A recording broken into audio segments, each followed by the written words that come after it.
पिंडी वालों का दुख है कि खत्म ही नहीं होता। मुझे नहीं लगता कि वो इस पीएसएल में कोई भी मैच जीत सकेंगे। चौथा मैच खेला है और चौथी शिकस्त उन्होंने मुल्तान सुल्तान से खाई है।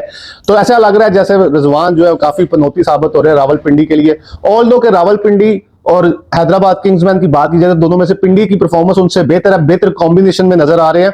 200 ऑड रन भी किए हैं, आज भी 184 रन किए हैं, लेकिन उसके बावजूद मैच आ रहे हैं, कहीं पे वो मैच उनकी बॉलिंग उन्हें हरवा देती है और कहीं पे उनकी बैटिंग हरवा देती है। ऑल दो के बड़े सीजनल प्लेयर उसके अंदर है, जैसे मोहम्मद आमर, मोहम्मद रिजवान वगैरह, कामरान गुलाम, लेकिन उसके बावजूद उनकी पनौती है कि टूट ही नहीं रही। हर दफा वो यही सोच के आते हैं कि आज हम लोग मैच जीतेंगे, और जैसे ही उन्होंने छपरी अपना नाम रखा हो वैसे ही वो अजीबोगरीब मेम्स बनाते हैं, तो मेम्स बनाने का मौका मिलेगा, लेकिन नहीं मिल रहा।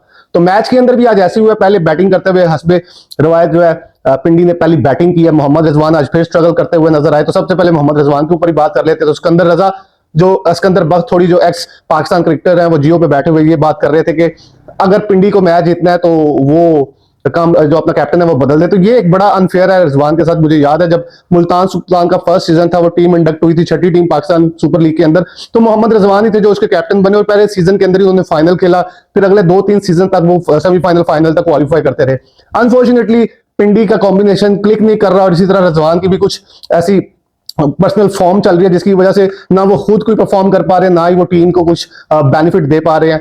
वहीं पे आज देखे तो स्टार्ट के अंदर थोड़ा सा जब स्ट्रगल किया, तो उसके बाद कामरान गुलाम ने जो है इनिंग को संभाला, और नीचे से फ्रोस्टर का कल पिछले मैच के अंदर डेब्यू था, उसने आज उनका पीएसएल का सेकंड मैच है, उसने रन किए, तो जैसे तैसे करके 182 रन कर लिए। तो ऐसी विकेट के ऊपर 182 रन कम नहीं होते, लेकिन हैट्स ऑफ अगेन साहबजादा फरहान, उसने तो फिर बिछा के रख दिया, और जितना उसने फेंटा लगाया, तो वो बंदा अपनी अलग ही लीग में खेल रहा है। वो जब भी, चाहे वो इंटरनेशनल लीग्स हो या इंटरनेशनल मैचेस हो आईसीसी के या फिर पीएसएल हो, वो बंदा 100 पे 100 खड़का रहा है। और अभी मैं स्टैट देख रहा था तो विराट कोहली का रिकॉर्ड उन्होंने बराबर कर दिया, और 2 सेंचुरीज अवे हैं बाबर आजम से। इंटरनेशनल क्रिकेट में सबसे ज्यादा सेंचुरीज करने वाले 11 शायद बाबर आजम की सेंचुरीज है, और 9 जो है साहबजादा फरहान की हो चुकी है, और इतनी ही सेंचुरीज जो है वो विराट कोहली की है। तो आप डिफरेंस देख सकते हैं मैचेस का कितना ज्यादा, लेकिन उसके बावजूद लड़का बहुत जबरदस्त परफॉर्म कर रहा है।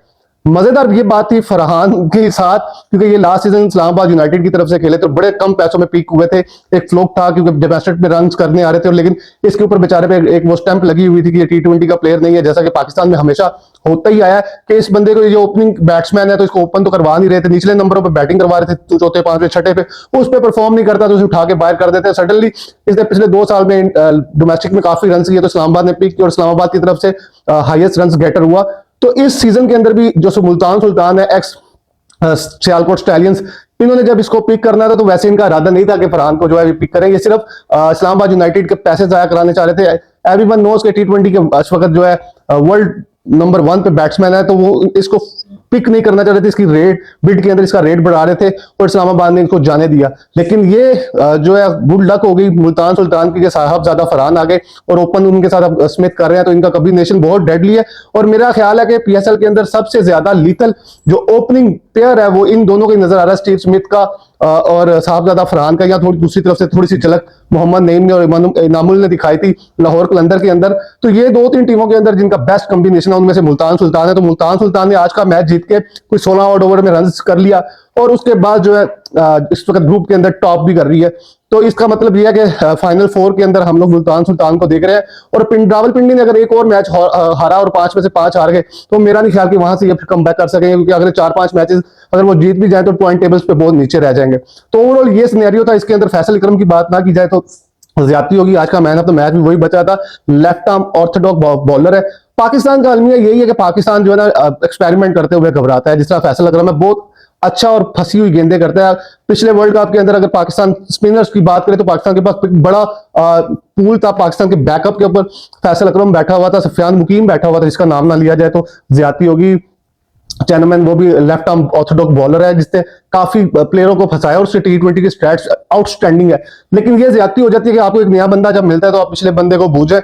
तो एक मोमन कमर करके नाम आया था जो अभी पीएसएल में खेला इस्लामाबाद यूनाइटेड की तरफ से, तो बासित अली उसके बारे में ये फरमा रहे थे कि यार ये तो सफियान मुकीम से भी अच्छा left arm leg break bowler है। तो ये ज्यादती हो जाएगी। वो अंडर 19 का बच्चा है सफियान मुकीम, मुसलसल कंसिस्टेंटली जो है डोमेस्टिक क्रिकेट खेलता आ रहा है, और पाकिस्तान टॉप लेवल के ऊपर भी परफॉर्म करता आ रहा है। तो ये बातें जब इस तरह के हमारे सीनियर प्लेयर करते हैं तो उस पर बड़ी दुख होता है। एक सही बात की थी कि जो है हमारे एक्स क्रिकेटर है जो कि रिटायर्ड हो चुके हुए हैं, वो अपने आप को रिटायरमेंट के अंदर समझते नहीं, वो इतने इनसिक्योर होते हैं। और मैं आपको आपको सही कह सकता हूँ बेड लगा के कि बाबर आजम इनसे बहुत वे बेटर क्रिकेटर भी रहा है और उसके स्टैट्स भी इनसे बहुत अच्छे हैं। लेकिन क्या है कि सिर्फ उनको टीवी पे बैठना है, किसी के बारे में कुछ बोलना है तो वो बोलना शुरू कर देते हैं। यही बात आज एक स्टेटमेंट आई थी सुरेश रैना की, तो पाकिस्तान और इंडिया की राइवलरी चलती रहती है। सुरेश रैना ने समीर मनास पे बड़ा बोल्ड कमेंट किया कि यार लड़का मुझे पसंद नहीं, और साथ में उसने एक पाकिस्तान के बोर्ड के साथ या पाकिस्तान के एक्स क्रिकेट के साथ जो प्रॉब्लम है वो ही हाईलाइट की थी, जो हमें भी लगता है कि जी उस लड़के को अभी अभी उसे कुछ मैचेस हुए हैं जो है पीएसएल में खेलते हुए, तो जिस तरह उसका नाम बजना शुरू हो गया इंडिया के अंदर भी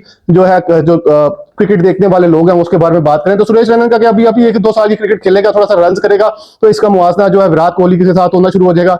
तो इसको जब ये कंपेयर करेंगे तो ये लड़के के ऊपर जो प्रेशर है तो एक्सपोज होगा।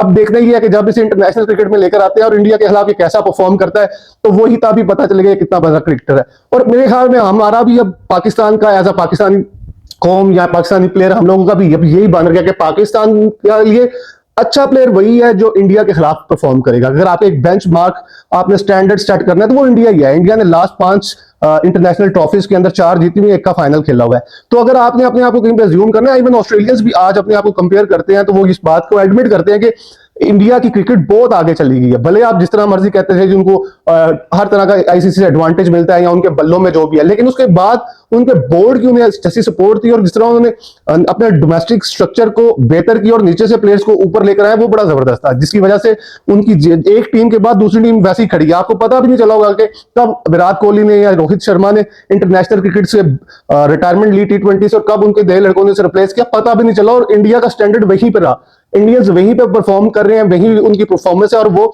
वहीं पे अपनी जो वर्ल्ड कप विनिंग स्ट्रीक है उसको रखे हुए हैं। और पाकिस्तान को कहीं ना कहीं पे वो बहुत लाइटली ले रहे हैं। अभी शहनशाह अफरीदी का भी ये बयान आया हुआ था कि 2027 के वर्ल्ड कप के अंदर हम लोग, हमारा एक टारगेट है इंडिया को हराना। अच्छी बात है, लेकिन उसके लिए आपने जहाँ पे फिजिकल प्रिपरेशन करनी है वहां पे मेंटली प्रिपरेशन भी होनी बड़ी जरूरी है कि आपने वहां पे कैसा खेलना है और उसके लिए आपको नीचे से तैयारी करनी है। इसमें समीर मनहास का नाम बड़ा वाइटल है। अगेन मैं जैसा पिछली वीडियो में बात कर चुका था कि समीर मनहास एक ऐसा टैलेंट है कि आपकी ये ऊपर मिडिल ऑर्डर में भी अच्छा परफॉर्म कर सकता है, 2 डाउन 3 डाउन, और ये आपको ओपन के ऊपर भी अच्छा चांस दे सकता है। अगर जब इसका पेयर बनेगा रिजवान के साथ, बाबर के साथ, तो समीर मिनहास ये और कामरान गुलाम की भी बात करूं तो वनडे का बड़ा अच्छा प्लेयर है, उसके साथ ज्यादती हो रही है, 3-4 सीजन से फिर परफॉर्म करता आ रहा है। तो जो पाकिस्तान के प्रॉब्लम भी एक तो यही है ना कि जहां पे अगर वो टेस्ट को क्रिकेट अच्छा खेलता है तो उसको T20 खिला देते हैं, T20 अच्छा खेलता है उसको वनडे डेब्यू कराते हैं। आपको अपनी एक पूल बनाना पड़ेगा कि ये हमारी T20 की टीम है, ये हमारी ओडीआई की टीम है और ये चीज टीम जो है हमारी टेस्ट टीम की।